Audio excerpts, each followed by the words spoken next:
Chapter 12. Her mother shook her gently awake. "Coraline," she said, "darling, what a funny place to fall asleep. And really, this room is only for best. We looked all over the house for you."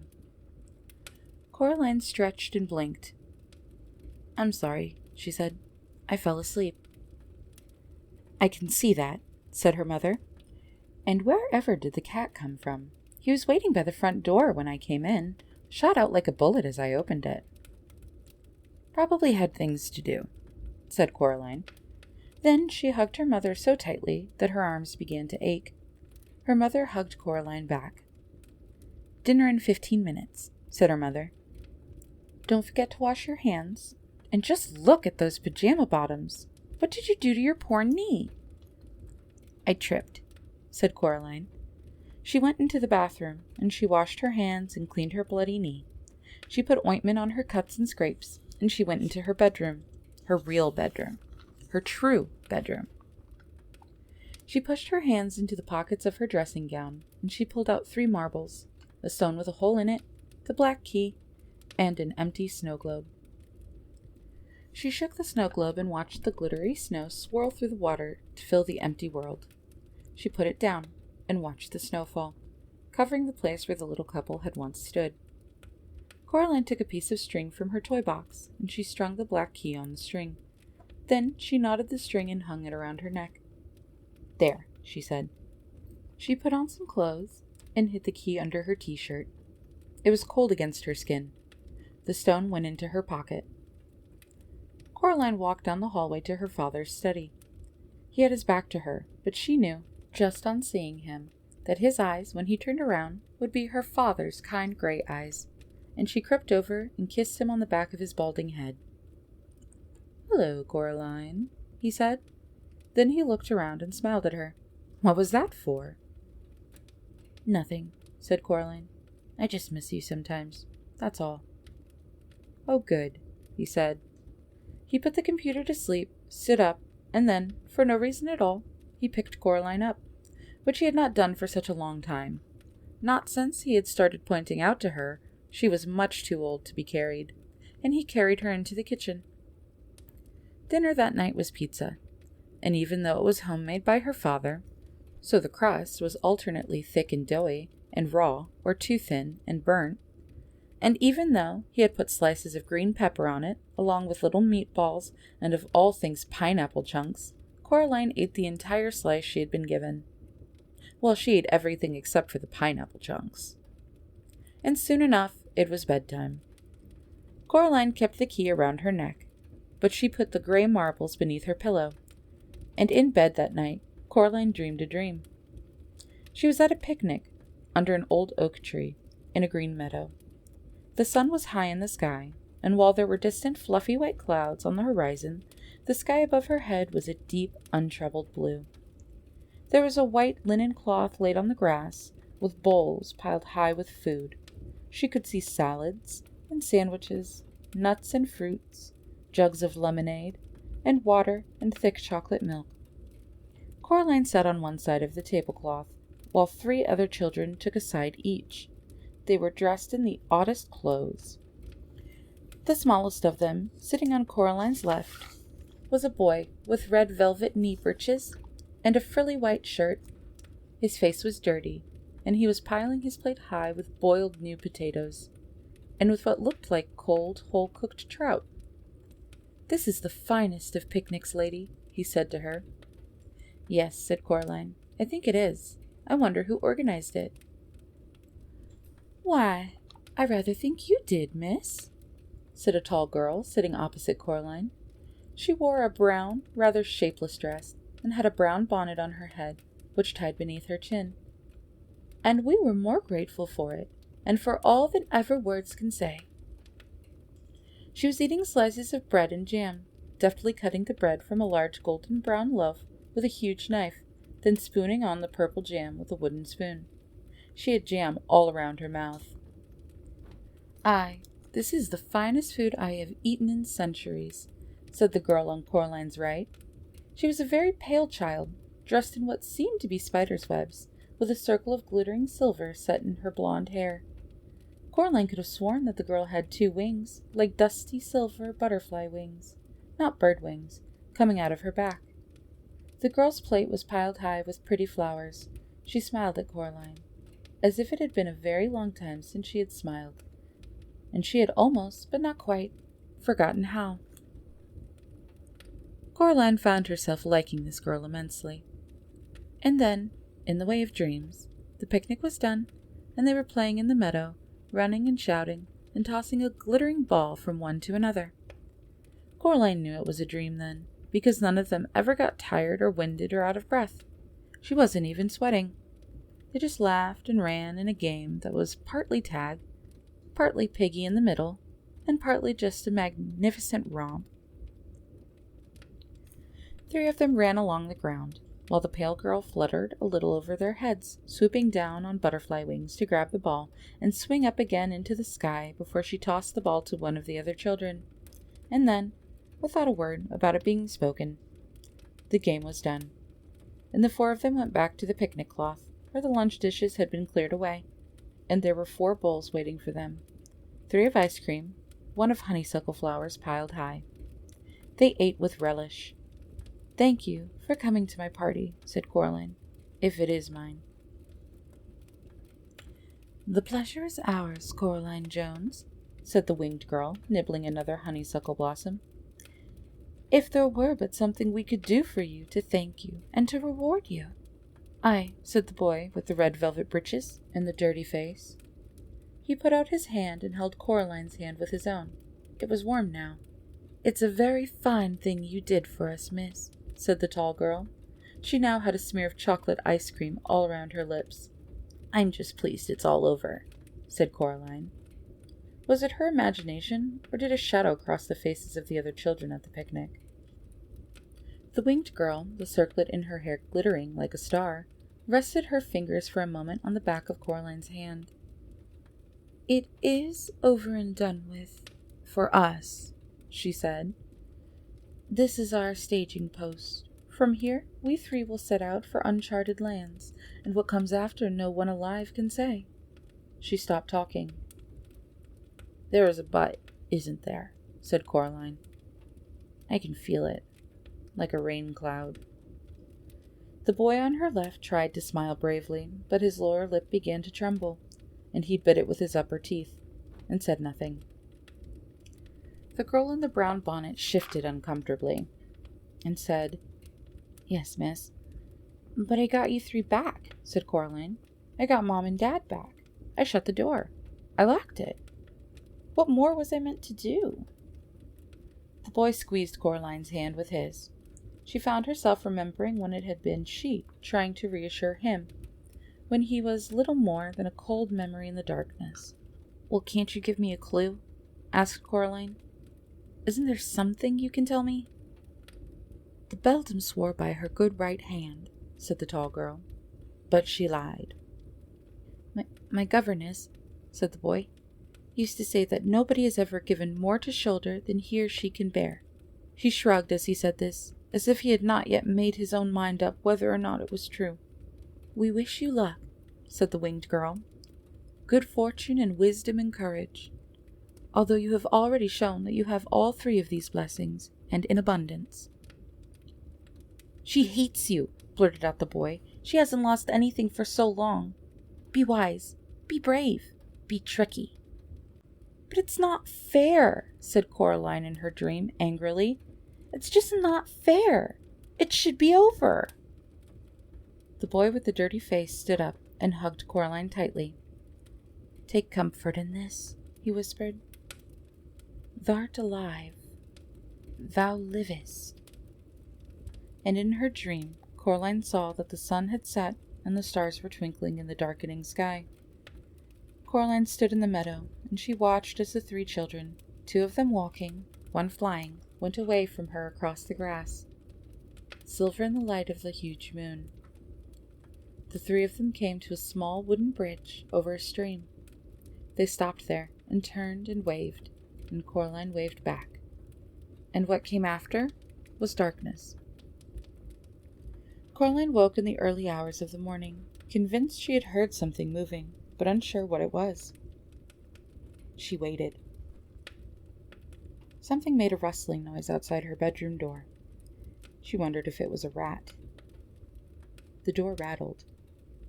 Coraline clambered out of bed. "Go away," said Coraline sharply. "Go away or you'll be sorry." There was a pause.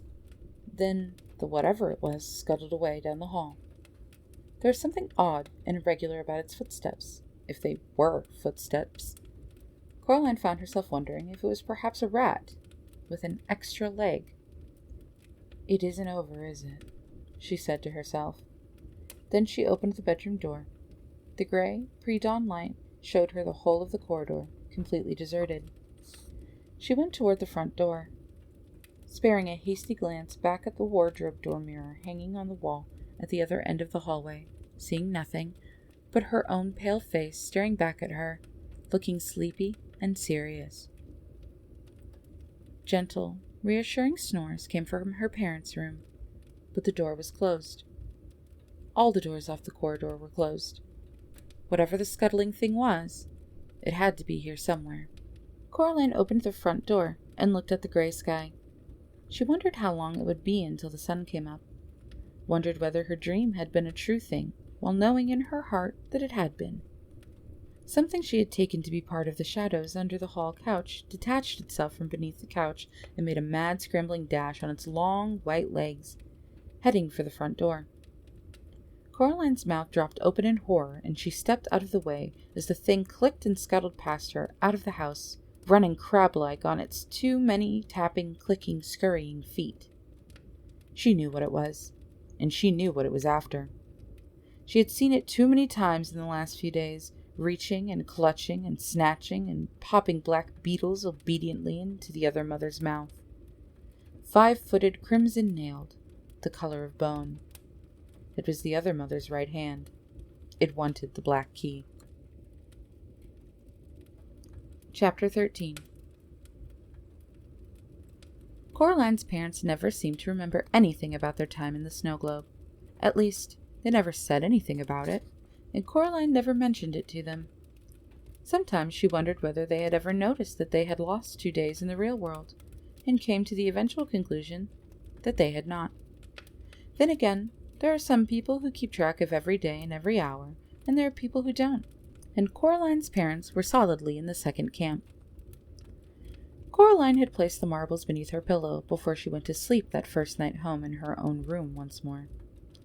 She went back to bed after she saw the other mother's hand, although there was not much time left for sleeping, and she rested her head back on the pillow. Something scrunched gently as she did. She sat up and lifted the pillow. The fragments of the glass marbles that she saw looked like the remains of eggshells one finds beneath trees in springtime, like empty, broken robin's eggs, or even more delicate, wren's eggs, perhaps. Whatever had been inside the glass spheres had gone. Coraline thought of the 3 children waving goodbye to her in the moonlight, waving before they crossed that silver stream. She gathered up the eggshell-thin fragments with care and placed them in a small blue box which had once held a bracelet that her grandmother had given her when she was a little girl. The bracelet was long lost, but the box remained. Miss Spink and Miss Forcible came back from visiting Miss Spink's niece, and Coraline went down to their flat for tea. It was a Monday. On Wednesday, Coraline would go back to school. A whole new school year would begin. Miss Forcible insisted on reading Coraline's tea leaves. "Well, looks like everything's mostly ship-shape and Bristol fashion, lovey," said Miss Forcible. "Sorry?" said Coraline. "Everything's coming up roses," said Miss Forcible. "Well, almost everything. I'm not sure what that is." She pointed to a clump of tea leaves sticking to the side of the cup. Miss Spink tutted and reached for the cup. "Honestly, Miriam, give it over here. Let me see." She blinked through her thick spectacles. "Oh dear. No, I have no idea what that signifies. It looks almost like a hand." Coraline looked. The clump of leaves did look a little like a hand, reaching for something. Hamish the Scotty dog was hiding under Miss Forcible's chair, and he wouldn't come out. "I think he's had some sort of fight," said Miss Spink. He has a deep gash on his side, poor dear. We'll take him to the vet later this afternoon. I wish I knew what could have done it." Something, Coraline knew, would have to be done. The final week of the holidays, the weather was magnificent, as if the summer itself were trying to make up for the miserable weather they had been having by giving them some bright and glorious days before it ended. The crazy old man upstairs called down to Coraline when he saw her coming out of Miss Spink and Miss Forcible's flat. "Hey, hi, you, Caroline!" he shouted over the railing. "It's Coraline," she said. "How are the mice?" "Something has frightened them," said the old man, scratching his mustache. "I think maybe there is a weasel in the house. Something is about. I heard it in the night. In my country, we could have put down a trap for it. Maybe put down a little meat or hamburger, and when the creature comes to feast, then BAM! It would be caught and never bother us more. The mice are so scared they will not even pick up their little musical instruments." "I don't think it wants meat," said Coraline. She put her hand up and touched the black key that hung about her neck. Then she went inside. She bathed herself and kept the key around her neck the whole time she was in the bath. She never took it off any more. Something scratched at her bedroom window after she went to bed. Coraline was almost asleep, but she slipped out of her bed and pulled open the curtains. A white hand with crimson fingernails leapt from the window ledge onto a drain pipe and was immediately out of sight. There were deep gouges in the glass on the other side of the window. Coraline slept uneasily that night, waking from time to plot and plan and ponder, then falling back into sleep, never quite certain where her pondering ended and the dream began. One ear always open for the sound of something scratching at her window pane or at her bedroom door. In the morning, Coraline said to her mother, "I'm going to have a picnic with my dolls today. Can I borrow a sheet? An old one you don't need any longer, as a tablecloth?" "I don't think we have one of those," said her mother. She opened the kitchen drawer that held the napkins and tablecloths. She prodded about in it. "Hold on. Will this do?" It was a folded-up disposable paper tablecloth covered with red flowers, left over from some picnic they had been on several years before. "That's perfect," said Coraline. "I didn't think you played with your dolls any more," said Mrs. Jones. "I don't," admitted Coraline. "They're protective coloration." "Well, be back in time for lunch," said her mother. "Have a good time." Coraline filled a cardboard box with dolls and with several plastic dolls' teacups. She filled a jug with water. Then she went outside. She walked down to the road, just as if she were going to the shops. Before she reached the supermarket, she cut across the fence into some wasteland and along an old drive, then crawled under a hedge. She had to go under the hedge in 2 journeys in order not to spill the water from the jug. It was a long, roundabout, looping journey, but at the end of it, Coraline was satisfied that she had not been followed. She came out behind the dilapidated old tennis court. She crossed over it to the meadow where the long grass swayed. She found the planks on the edge of the meadow. They were astonishingly heavy, almost too heavy for a girl to lift, even using all her strength. But she managed. She didn't have any choice.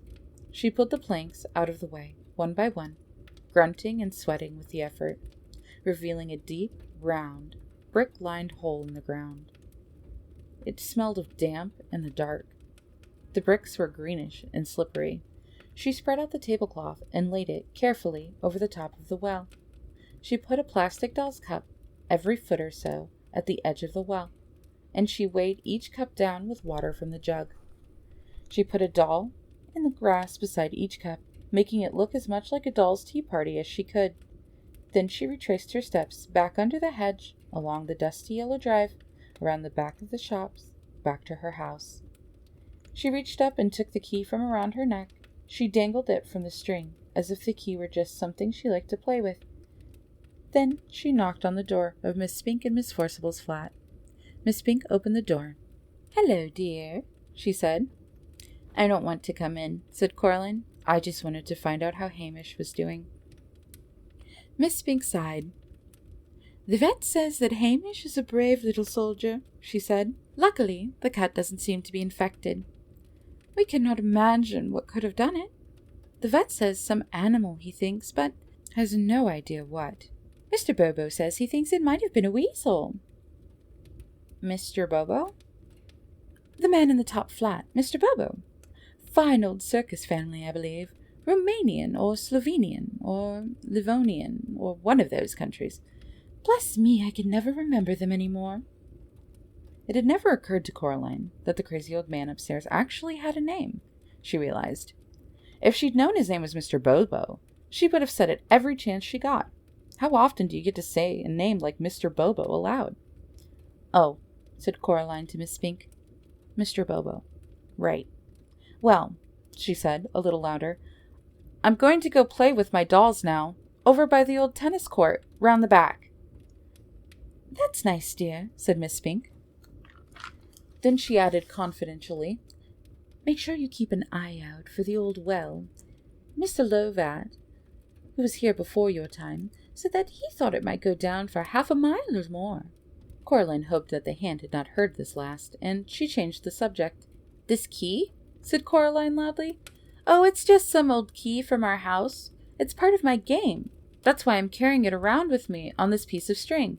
Well, goodbye now. What an extraordinary child, said Miss Spink to herself as she closed the door. Coraline ambled across the meadow towards the old tennis court, dangling and swinging the black key on its piece of string as she walked. Several times she thought she saw something the color of bone in the undergrowth. It was keeping pace with her, about 30 feet away. She tried to whistle, but nothing happened, so she sang out loud instead, a song her father had made up for her when she was a little baby, and which had always made her laugh. It went, Oh, my twitchy witchy girl, I think you are so nice. I give you bowls of porridge and I give you bowls of ice cream. I give you lots of kisses, I give you lots of hugs, but I never give you sandwiches with bugs in. That was what she sang as she sauntered through the woods, and her voice hardly trembled at all. The dolls' tea party was where she had left it. She was relieved that it was not a windy day, for everything was still in its place. Every water-filled plastic cup weighed down the paper tablecloth as it was meant to. She breathed a sigh of relief. Now was the hardest part. Hello, dolls, she said brightly. It's tea time. She walked close to the paper tablecloth. I brought the lucky key, she told the dolls, to make sure we have a good picnic. And then, as carefully as she could, she leaned over and gently placed the key on the tablecloth. She was still holding on to the string. She held her breath, hoping that the cups of water at the edges of the well would weigh the cloth down, letting it take the weight of the key without collapsing into the well. The key sat in the middle of the paper picnic cloth. Coraline let go of the string and took a step back. Now it was all up to the hand. She turned to her dolls. Who would like a piece of cherry cake, she asked. Jemima, Pinky, Primrose. And she served each doll a slice of invisible cake on an invisible plate, chattering happily as she did so. From the corner of her eye, she saw something bone-white scamper from one tree trunk to another, closer and closer. She forced herself not to look at it. Jemima, said Coraline, what a bad girl you are. You've dropped your cake. Now I'll have to go over and get you a whole new slice. And she walked around the tea party until she was on the other side of it to the hand. She pretended to clean up spilt cake and to get Jemima another piece. And then, in a skittering, chittering rush, it came. The hand, running high on its fingertips, scrambled through the tall grass and up onto the tree stump. It stood there for a moment, like a crab, tasting the air, and then it made one triumphant, nail-clacking leap onto the center of the paper tablecloth. Time slowed for Coraline. The white fingers closed around the black key. And then the weight and the momentum of the hand sent the plastic doll's cups flying, and the paper tablecloth and the key and the other mother's right hand went tumbling down into the darkness of the well. Coraline counted slowly under her breath. She got up to 40 before she heard a muffled splash coming from a long way below. Someone had once told her that if you look up at the sky from the bottom of a mine shaft, even in the brightest daylight, you see a night sky and stars. Coraline wondered if the hand could see stars from where it was. She hauled the heavy planks back onto the well, covering it as carefully as she could. She didn't want anything to fall in. She didn't want anything ever to get out. Then she put her dolls and the cups back in the cardboard box she had carried them out in. Something caught her eye while she was doing this, and she straightened up in time to see the black cat stalking toward her, its tail held high and curling at the tip like a question mark. It was the first time she had seen the cat in several days, since they had returned together from the other mother's place. The cat walked over to her and jumped up onto the planks that covered the well. Then slowly, it winked one eye at her. It sprang down into the long grass in front of her and rolled over onto its back, wiggling about ecstatically. Coraline scratched and tickled the soft fur on its belly, and the cat purred contentedly. When it had had enough, it rolled over onto its front once more and walked back towards the tennis court, like a tiny patch of midnight in the midday sun. Coraline went back to the house. Mr. Bobo was waiting for her in the driveway. He clapped her on the shoulder. "The mice tell me that all is good," he said. "They say that you are our savior, Caroline." "It's Coraline, Mr. Bobo," said Coraline. "Not Caroline. Coraline." "Coraline," said Mr. Bobo, repeating her name to himself with wonderment and respect. "Very good, Coraline. The mice say that I must tell you that as soon as they are ready to perform in public, you will come up and watch them as the first audience of all. They will play Tumpety-Umpety and Doodle-Oodle, and they will dance and do 1,000 tricks. That is what they say." "I would like that very much," said Coraline, "when they're ready." She knocked at Miss Spink and Miss Forcible's door. Miss Spink let her in, and Coraline went into their parlor. She put her box of dolls down on the floor. Then she put her hand into her pocket and pulled out the stone with the hole in it. "Here you go," she said. "I don't need it any more. I'm very grateful. I think it may have saved my life, and saved some other people's death."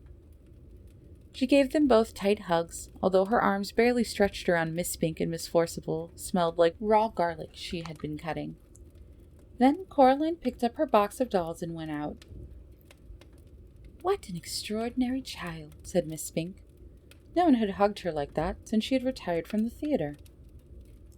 That night, Coraline lay in bed, all bathed, teeth cleaned, with her eyes open, staring up at the ceiling.